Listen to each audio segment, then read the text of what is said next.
성경의 숲을 걷다. 오늘은 여호수아 22장입니다.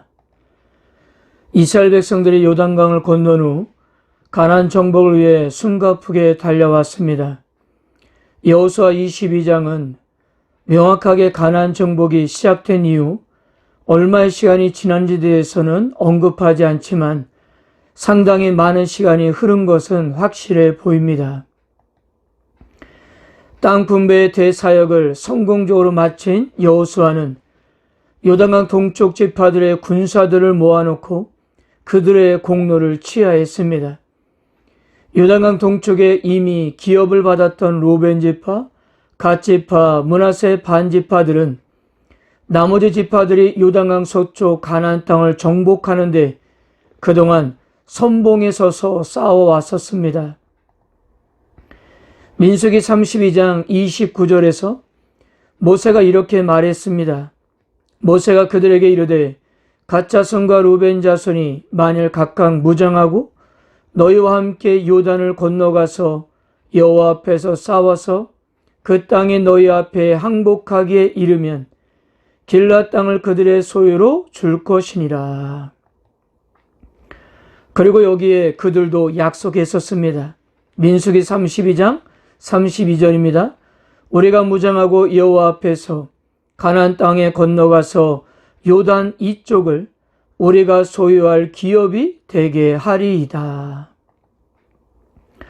그리고 여호수아도 그들에게 약속한 바를 지킬 것을 명령했습니다. 여호수아 1장 12절에서 15절입니다. 여호수아가 또 루벤 지파와 갓 지파, 므낫세 반 지파에게 말하여 이르되 너의 처자와 가축은 모세가 너희에게 준 요단 이쪽 땅에 머물려니와 너희 모든 용사들은 무장하고 너희 형제들보다 앞서 건너가서 그들을 돕되 여호와께서 너희를 안식하게 하신 것 같이 너희 형제도 안식하며 그들도 너희 하나님 여호와께서 주시는 그 땅을 차지하기까지 하라.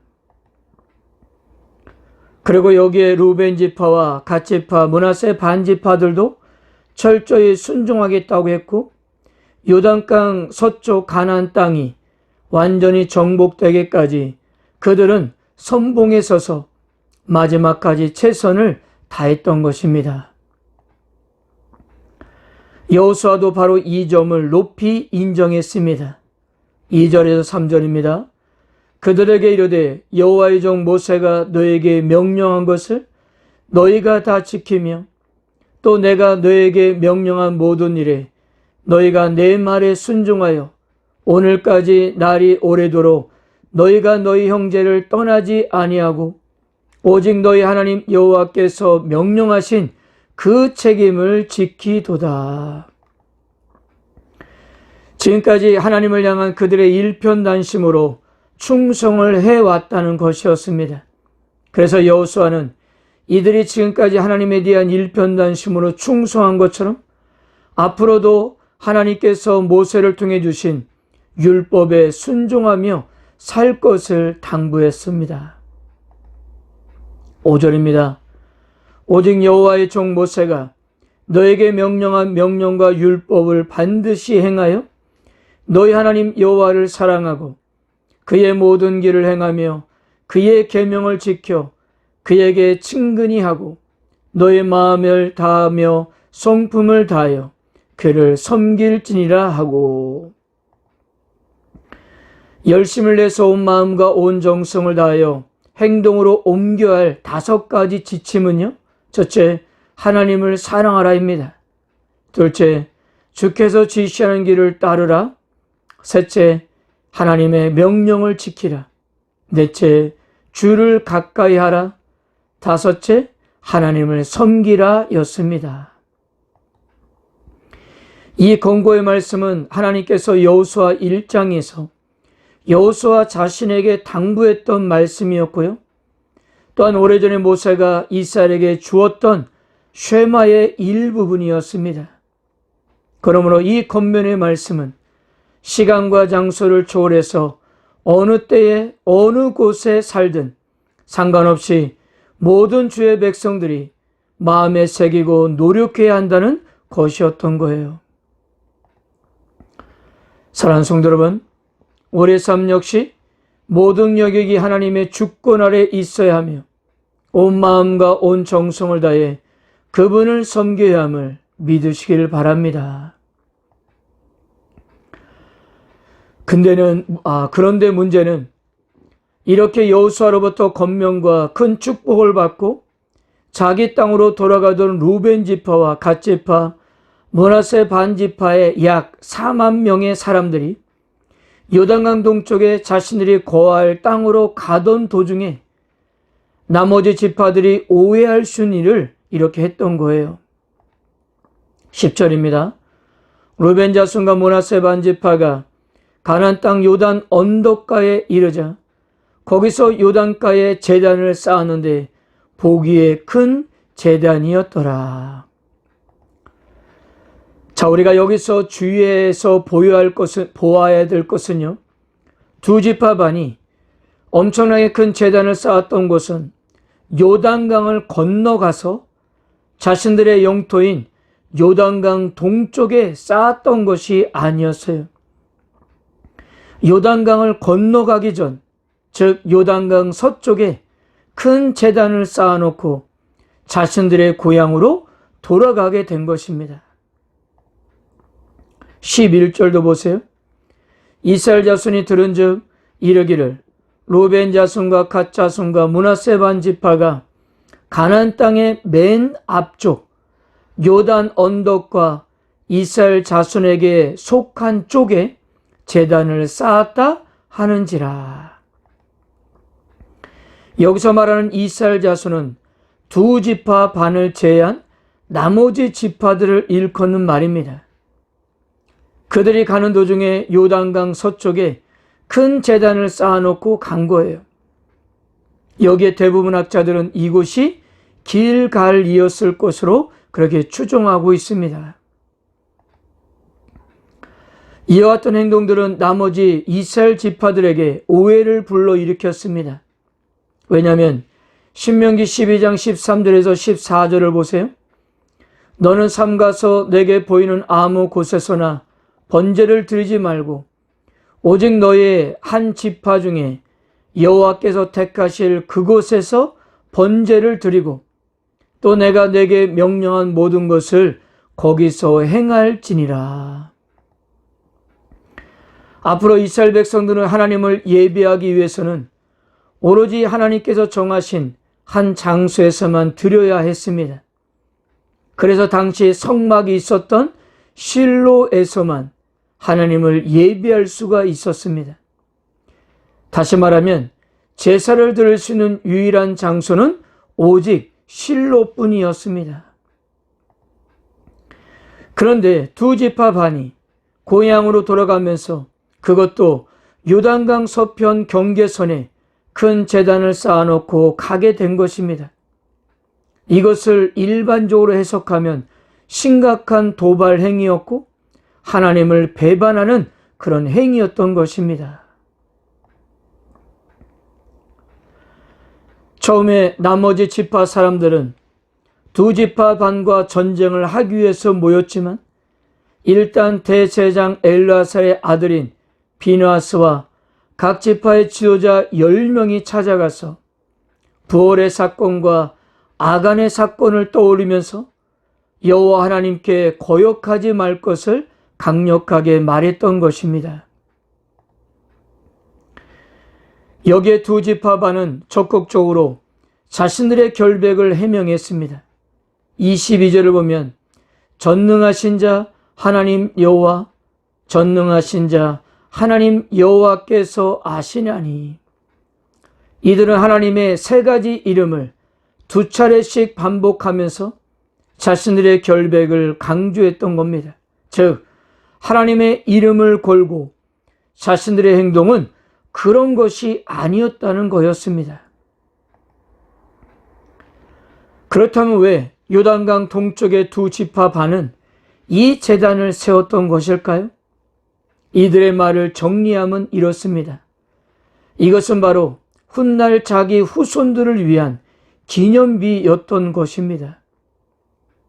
혹시 강 서쪽에 정착된 자손들이 동쪽 자손들에게 여호와를 섬기지 못하게 하여 이스라엘 공동체에서 제외시킬 것이 염려되었던 것입니다. 혹시라도 세월이 많이 흐른 뒤에 서쪽 지파의 후손들이 자신의 후손들에게 종교적으로 푸대접하거나 따돌릴 것을 우려해서 이 제단을 증거로 세웠던 것입니다. 정말 이런 일이 발생하면 요단강 서쪽에 서 있는 이 제단을 가리키면서 이 제단을 세운 자들은 바로 동쪽 사람들이며 자신들의 조상들이 이 제단을 세운 것은 동쪽 자손들도 여호와의 백성이라는 사실을 입증시키기 위함이었던 것입니다. 그래서 그렇게 크게 만들었던 것은 요단강 동쪽에서도 얼마든지 볼 수 있도록 하기 위해서였던 거예요. 이 이야기를 듣고 있었던 비느하스와 나머지 지도자들은 그제서야 오해를 풀었습니다. 30절입니다. 제장 비느하스와 그와 함께한 회중의 지도자들 곧 이스라엘의 천천 수령들이 루벤 자손과 갓 자손과 므낫세 자손의 말을 듣고 좋게 여긴지라. 그리고 33절은 이렇게 기록하고 있습니다. 루벤 자손과 갓 자손이 그 제단을 에시라 불렀으니 우리 사이에 이 제단은 여호와께서 하나님이 되시는 증거라 함이었더라. 엣은 증인이라는 의미로 요단강 서쪽과 동쪽 지파들의 하나됨과 형제됨을 증거하는 기념물이라는 그런 말의 증거로 이렇게 불렀던 것입니다. 자, 오늘 여호수아 22장에서 루벤 지파와 갓 지파, 므낫세 반 지파들은 자신들의 후손들도 하나님의 백성임을 고백하고자 제단을 쌓았고, 물론 그것은 나머지 지파들의 오해를 불러오게 되었고 결과적으로 해프닝으로 끝났지만요. 그러나 성경 기자는 이러한 해프닝적인 사건을 통해서 전하고자 하는 메시지는 분명해 보입니다. 첫째, 하나님께 예배 드릴 수 있는 곳은 오로지 하나님께서 정하신 한 곳이라는 점이에요. 왜 이런 이야기가 여호수아서 끝부분에 일어나고 있는지를 한번 생각해 보세요. 앞으로 이스라엘 역사에서 이와 같은 일들이 계속적으로 반복되기 때문입니다. 사람들은 하나님께서 정하신 장소가 아닌 다른 장소에서 제사를 드렸습니다.